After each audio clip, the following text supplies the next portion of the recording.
Hey guys, I've already made a video on dark origins of fairy tales, and today I will be talking about dark origins of nursery rhymes. You might think that all the nursery rhymes that you grew up reciting were innocent and fun, but once you get to know the backstories behind each of them, you realize that it was probably just the tune or the rhythm throwing you off. So without further ado, let's get on with the video. Number 1 is London Bridge is falling down. There are several theories behind the origin of this rhyme, but the one that is most talked about is human sacrifice, specifically child sacrifice. It was believed that a bridge would collapse unless a human sacrifice is performed by burying a live person at the foundations. This process is known as immurement, which means the practice of entombing someone within a structure where they slowly die from dehydration and starvation. For the record, this was exactly what was being done to the character Anarkali in the movie Mughal-e-Azam. So now, when you think about how the game is played, where two kids form an arch by holding hands, and then the others run underneath in circles till the end of the song, and the last one left behind gets trapped when the arch comes down. It's creepy, right? Number 2 is Jack and Jill. This rhyme has a couple of theories, and both of them are very dark. The most popular one, though, is where Jack and Jill are said to represent King Louis XVI of France and his wife, Queen Marie Antoinette.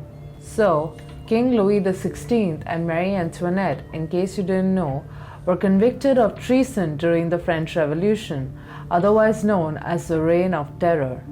So the lines, Jack fell down and broke his crown and Jill came running after, really means King Louis XVI getting dethroned and then guillotined, which is the act of beheading someone, and then Marie Antoinette getting guillotined right after.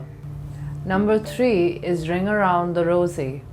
And yes, that's what it's actually called, not Ring-a-Ring-a Roses. Y'all are probably familiar with the rhyme that you grew up learning, especially if you're from India, and it goes Ring-a-Ring-a Roses, a pocket full of posies, husha, husha, we all fall down. At least that's what I was taught, and that is grossly misinterpreted and hence mispronounced, which is a given considering the fact that English is not the first language of most people in this country. However, the real rhyme goes Ring around the Rosie, a pocket full of posies, ashes, ashes, we all fall down. And the origin of this rhyme is by far the most infamous. It refers to the Great Plague of London in 1665. So the Rosie from the rhyme refers to the rashes that covered the bodies of those who contracted the disease, and sometimes these rashes would appear in the form of rings, hence Ring Around the Rosie, the smell of which they tried to mask by filling their pockets full of posies, which is a kind of flower. The ashes were obviously the cremated remains of the deceased, and slowly, since medicine was not advanced at that time, they all fall down. Number 4 is Baba Black Sheep.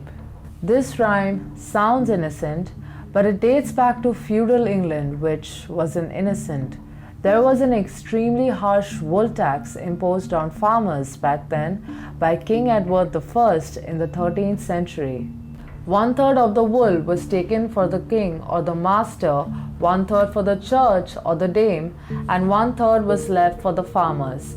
The rhyme ends with, but none for the little boy who lives down the lane, which tells us basically that little to nothing was left for the people who cultivated the wool in the first place. And number 5 is Mary Mary Quite Contrary. So I think by now you might have figured that almost every nursery rhyme that we know of were simply penned down frustrations of English people towards their rulers.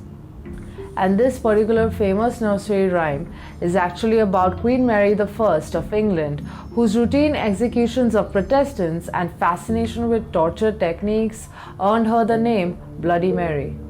She also bathes in the blood of her mates who failed to meet her demands, just by the way. So the first stanza of this poem goes, Mary, Mary, quite contrary, how does your garden grow with silver bells and cockle shells and pretty maids all in a row? And just so you know, silver bells and cockle shells were torture devices.